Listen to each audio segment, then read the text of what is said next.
So I want to read a Midrash, a Jewish legend, which is, as you know, is part of Beth Adam's custom. If you've been here before, if you don't, Midrash is Jewish legend. You called it fan fiction last night. I thought that was a fun. So fan fiction being what it is people write stories about stories.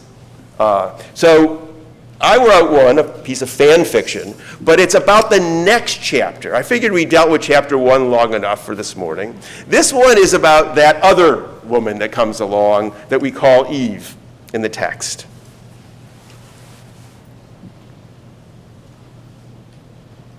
The garden was lush. The smell was intense, and the beauty beyond words. Fruit dripped off the trees, and cool streams with fresh, pure waters meandered the garden. Eve wanted for nothing. Everything was but an arm's length away. As she wandered the garden, she took in all there was about her.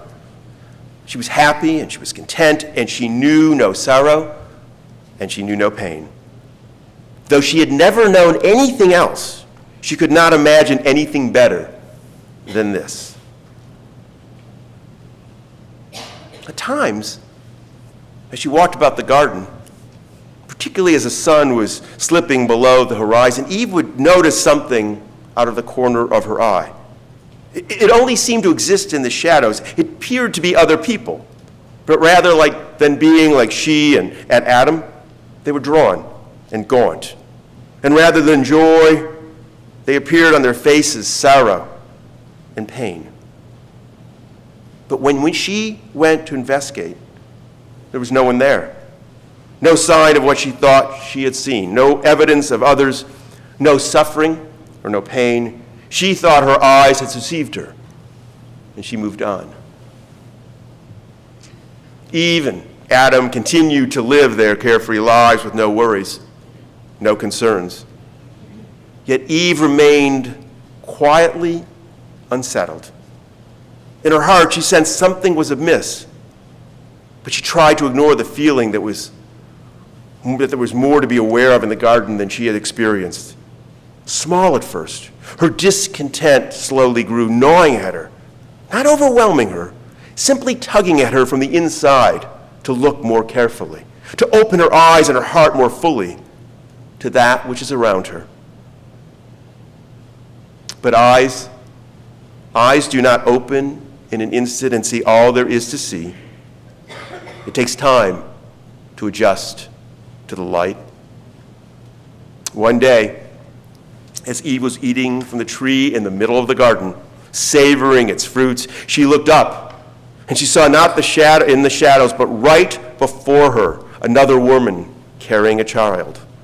Startled, Eve stared at the woman as the woman stared back at her. Eve walked closer, uncertain, confused. Who are you? Eve asked.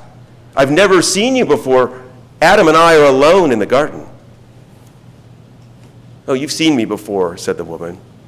But before, when you looked at me, you looked right through me, as if I wasn't there. That discomfort Eve had known, that she had tried to keep tamped down, welled up inside her. She knew the woman was right. She had seen her before, but had never really noticed her. Those glimpses of people she had seen in the shadows were real. They weren't specters or illusions. They were people different than she and Adam, people living in the garden with them, but they had never fully seen. These people didn't live in the shadows. They lived their lives out in the open, but Adam and Eve did not have the ability to see beyond themselves. They savored only their own lives, seeing only that which they wished to see. But the protective veil had now slipped from her eyes. Though Eve did not want to see the others, she could not help herself. There was no way for her to deny what was before her, no way to ignore that which made her uncomfortable. Eve saw not only the woman with whom she spoke, but others with whom she lived. What stung most was Eve had always thought of herself as kind and caring. How could she not see so many others, people who they lived in the garden were leading lives of pain and sorrow? Though she and Adam had more than enough to eat, there were people who were hungry, people in need, and people in want. Something was amiss in the garden, Eve understood. But more than this, Eve knew that there was something absent in her. The ability to appreciate that which surrounded her. Though she and Adam lived a blessed life, Eve came to realize that there were others with whom she shared the same land, whose lives were not blessed. As this reality settled upon her, Eve wept. She cried for those less fortunate than she. But more, she cried for herself.